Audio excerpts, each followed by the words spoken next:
Buenas, profe. Bueno, voy a desarrollar el tema que me quedó pendiente, la utopía andina y las rebeliones calchaquíes que se dieron durante el siglo XVII. Bueno, estamos hablando de un largo proceso luego de la conquista del Perú por los españoles en el año 1532, donde los conquistadores desestructuraron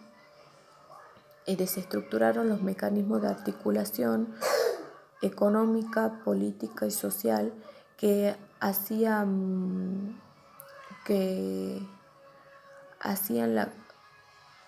posible la configuración histórica vigente en el Tahuantinsuyo y en el mundo andino desde hacía siglos.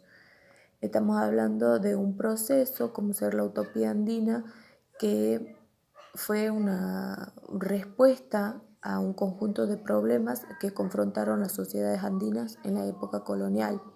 Luego de la fragmentación social y el alto dominio colonial, surge la utopía andina, que pretendía enfrentar esa realidad y tal vez buscar una alternativa entre la memoria y lo imaginario. Pretendían la vuelta del imperio incaico, de la sociedad incaica, y el regreso del Inca. Utopía quiere decir ideal. Entonces, específicamente, esto tiene que ver con la reconstrucción de una sociedad ideal. Pretendían que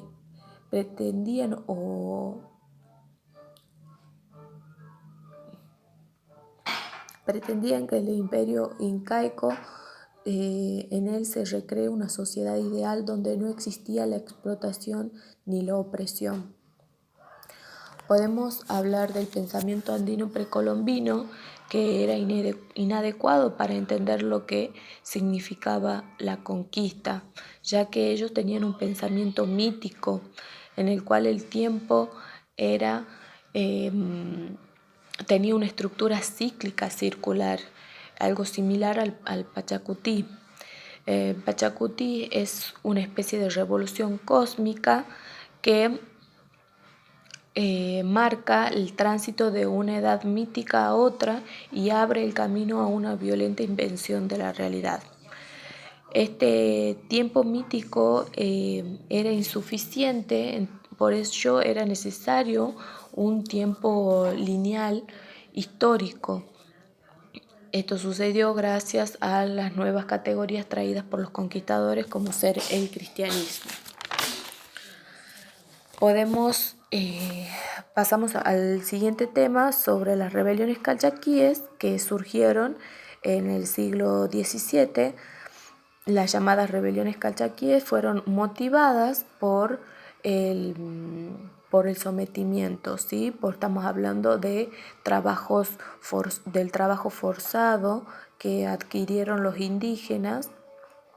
Un claro reflejo de trabajo forzado fue la explotación de minas, esta empresa económica que cegó a los españoles con su obsesión de adquirir más riquezas del territorio americano, de obtener más riquezas.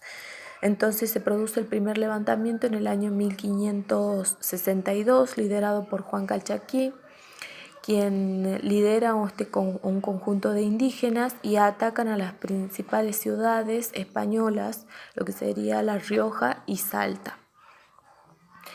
El gobernador Albornoz detiene este levantamiento y castiga.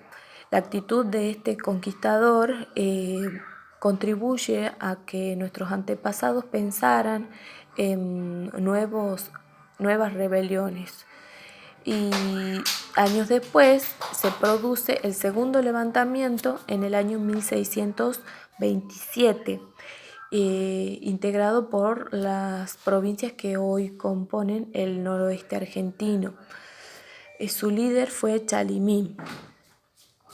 Este proceso fue conocido como el Gran Alzamiento, duró 10 años. También se puede decir que estuvieron muy cerca de obtener la victoria frente a los españoles. El tercer alzamiento se da en 1557, liderado por Pedro Boqués, alias el Inca.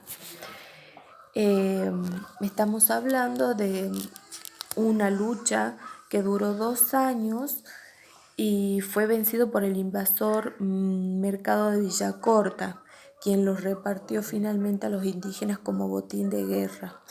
Algunos fueron desnaturalizados y lo obligaron a que trabajen con más intensidad. Luego de este levantamiento, los habitantes no superaron al número 2000. Entonces los españoles ocuparon estos valles, los valles calchaquíes, y no dejaron allí a ningún indio de los 12.000 que componían la población original. El siguiente tema a desarrollar es las rebeliones andinas en el siglo XVIII y su repercusión en la gobernación del Tucumán. Durante el siglo XVIII fueron numerosos los levantamientos que se caracterizaron por su focalización, su desorden interno, su desorganización, desgaste, al no articular sus demandas con las de otras zonas y así avivar las intentonas rebeldes. Entonces, en la mayoría de los casos, la corona aplastó las rebeliones y ejecutó a sus líderes. Estos levantamientos influyeron en el imaginario social colonial, provocando un sentimiento de inseguridad latente. El descontento y la situación de opresión ejercida sobre algunos sectores sociales provocó una serie de protestas pasivas y activas. Podemos decir que las zonas que más sufrieron el trabajo forzado fueron las zonas que desarrollaban el comercio, ¿sí? Las zonas comercialmente más desarrolladas se vieron afectadas por las constantes